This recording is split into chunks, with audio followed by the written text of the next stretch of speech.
Welcome back everyone. On this one I will be talking through common mistakes pool players make throughout the frame, maybe at the start of the frame and maybe even towards the end. So the first one and most important one is the break. A lot of people, most people actually just rack the balls and get down and smash the pack, but the break is actually the biggest part of the game. And the most important, get good splits. You can finish a lot of frames in a way like serving aces in tennis, and you can really put a nail in the coffin pretty much to all your opponents by having good splits and in a way running a lot of racks. You don't even have to run a lot of racks. You can set yourself up for the frame by getting a ball in, having a good spread, and then choosing whichever color you want and going from there. So pretty much always being that one step ahead. So pretty much with the break,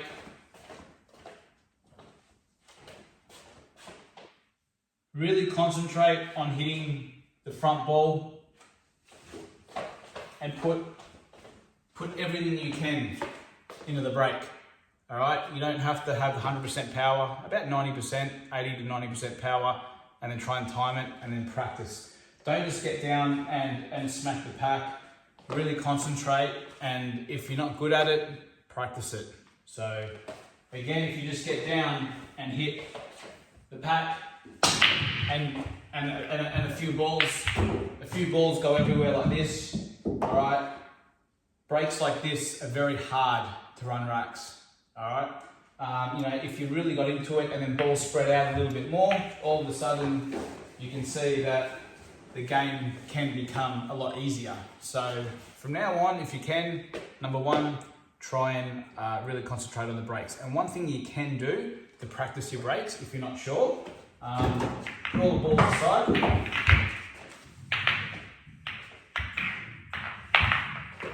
And just practice with one ball. So that's where the black ball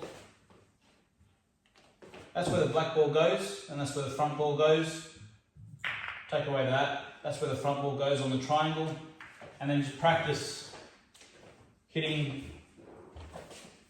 the front ball like you would a normal break. Like that, okay? Get it back and do it again. Practice. Okay? And you can see that when I hit that front ball, I'm not hitting it and going directly and off. I'm hitting it and coming back. So again, this is something you can practice. You don't have to whack this one too hard. This is all about controlling the white. So when you do break, you're actually concentrating on the front of that ball. Okay, like that. All right. And again, one last time.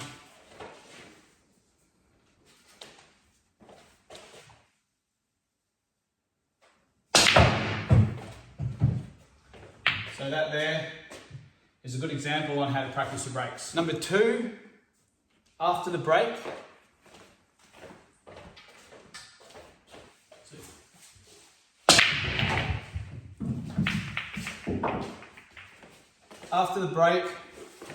a lot of people a common mistake they make is actually not walking around the table. So once they've broken the balls, you should be walking around the table like this while you're thinking. Don't sit at the table like this and think.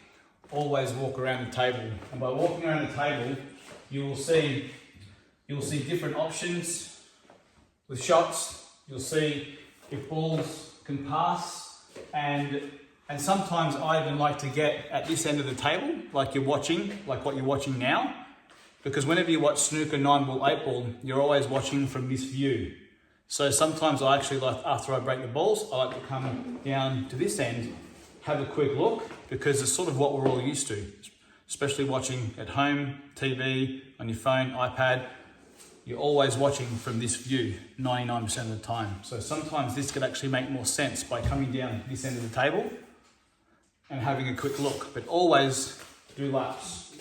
All right, even after you pot a ball, okay, pot a ball, put another ball, always after every shot, try and get in the habit of walking around the table to make sure you see what you want. So number two, walk around the table. Number 3 is balls that link to the black. So once you've broken the balls, this is how they've ended up. What ball that I can land on last will link me nicely to the black. So in this situation, I'm going to go yellows, and pretty much the reason for that is I want to finish. I know that the black's here. The black goes in that pocket, goes in that pocket, goes in that pocket. All right.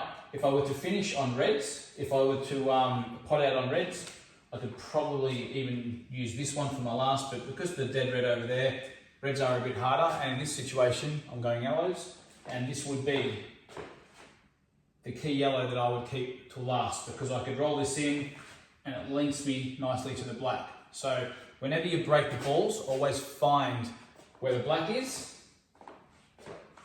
Obviously then choose what colour you're going to go, and then find the linking ball if you're going to pot out that links you nicely to the black. So in this situation, I'll choose this one off of that one.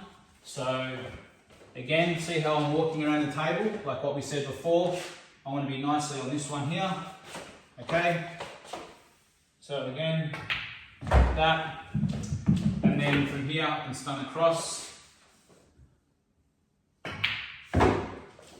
And I know by rolling this one in, I can then roll this one in and then land nicely on the black. So this is the last one, like what we said. And you can see how I don't really have to do anything now. I'm nicely on the black. So big key to potting out a lot, or also making the right decision, is finding out where the black is, what the linking ball is to the black. If it's all too hard, then you pretty much don't pull the trigger and play safe, or leave the white ball in a spot that makes it a bit hard for your opponent, or leave it in a situation where you're sort of baiting your opponent and allowing them to have a bit of a dip and clear the traffic for you. Number 4 is a lot of people, after they break, they literally just start potting balls. So really you should take your time to try and map the outs from start to finish, and by doing that you will learn whether A, it's in a way easy to make this out, or B, whether you're going to struggle. Sometimes the out can be there. If it's 50-50, then depending on, I think, the situation as well, whether or not you should pull that trigger or not on a 50-50 out is entirely up to you. And maybe the situation in the game, whether it's 5-all race to 6, or whether you're 4-1 up race to 5, all that does depend. But at the end of the day, try and map your outs all the time. No matter, even if they're really easy, if there's 3 or 4 balls over a pocket, really try and work out what balls you're going to take, where the white ball's going to land. That way you can get better and better as time goes on, especially by mapping an out. It's okay to change your outs, but at the end of the day, you need to, the only way you'll learn is to pretty much have a plan all the time. So for instance, this one here, again, we can go yellows or reds. I'm going to go reds in this situation. There's the black, there's a linking ball. Okay, so we can pretty much play this ball again and then links to that one. So I know now that I can clear up this part of the table, and I want to try, after these balls, try and land on this one, which then links me to this one, which then links me to this one. So now that I know that, I can have a dip at the out. So at the moment, I'm probably going to go this one down there, and then play this one. The white's going to be here, play this one, play that one, land here, play this one, and then the black. So now I have a bit of a plan. I can try and execute it. And if it goes to plan, I'll feel really good. If I get out of position a little bit, I'll know, hey, why I get out of position, because maybe the shot was too hard, or maybe it just really wasn't on. This one, then when I come up here, pop this one to here, pop that one to there, pop that one, and then we have that rolling to there,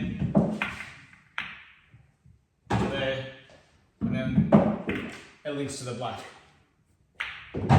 Alright, so really try and nut it out. At the end of the day, you may think it's really hard, but you've got to give it a go, and eventually you'll get better and better and better. It won't happen overnight.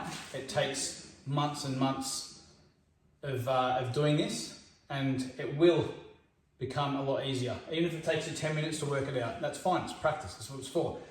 In a few weeks from now, it'll take you 8 or 7 minutes. In a few weeks from then, it'll take you 5 minutes or 4 minutes, but you'll start to see things quicker and quicker and quicker. Number 5, we're actually going to be using natural angles. So rather than, let's just say we're on yellows and we want to get to the black, rather than land on this yellow, pop this and then screw down for that shot. And if I screw it a bit harder, I'm here, I can go here, or I can land on it, or I might hit it wrong and go in off, or I might hit it wrong again and land here with a harder black. So what we're trying to do is land on an angle that naturally takes us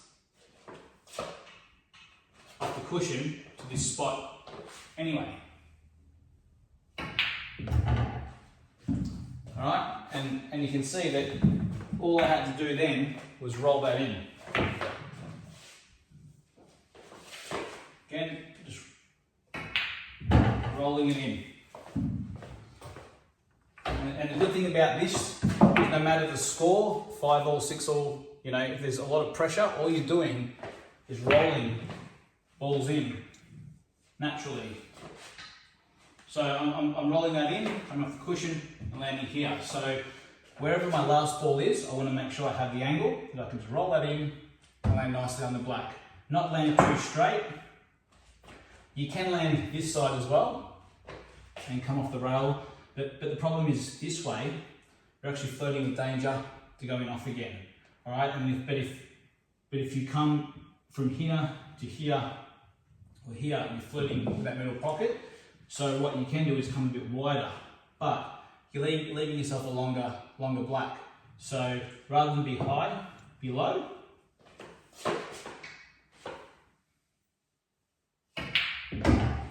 And you can see how I can always land there every single time. Again, just takes practice. So set it up a few times and you'll see the harder you hit it, or you know, the softer you hit it, the difference in outcomes, but you'll eventually get better at it and you'll feel more confident in playing shots like that. So again, natural shots are much better than having to execute a shot, because that can always go wrong, especially under pressure. Last one, number 6, is keep your soldiers on the battlefield if you're not going to pot out. So if you have no reason to pot a ball, either to snooker them next, or to cover another ball, or to play a tactical shot, if you've got no reason, don't pot any balls. Always pretend these are little soldiers, and always keep your soldiers out on the battlefield until you're ready to go game. Once you're ready, then you can pot out. So if we look at the table here, you know, the red and the black are tied up. That's a little bit dodgy there. Yellow's dodgy here. All right, so I have a bit of work to do. There's no point in me getting rid of, say, you know, this one, then this one, you know, maybe that one and that one, and now finding myself in a little bit of trouble, and then maybe then I'll play safe or something like that. So what's happened now is you've got now yellows with all their soldiers on the battlefield, and they can start then now bringing them down, okay, with different shots like this. So they can even bump that out to there, bring another one down here like that, and now you're going to lose the battle very quickly, because in these rules again, they can play, you know, yellow onto red and knock it in, and then now you're down to a situation like this, all right? And there's no point in putting your balls over pockets in these rules, because your opponent's just going to knock them in. So in this situation, try and keep your soldiers out on the field until you're ready to pretty much go game. So hope you enjoyed this. Again, just a couple of little things that I see. I hope they help you. Hope you can implement some of these things in your own game. Again, if you like what you see, please like, subscribe, and see you on the next one.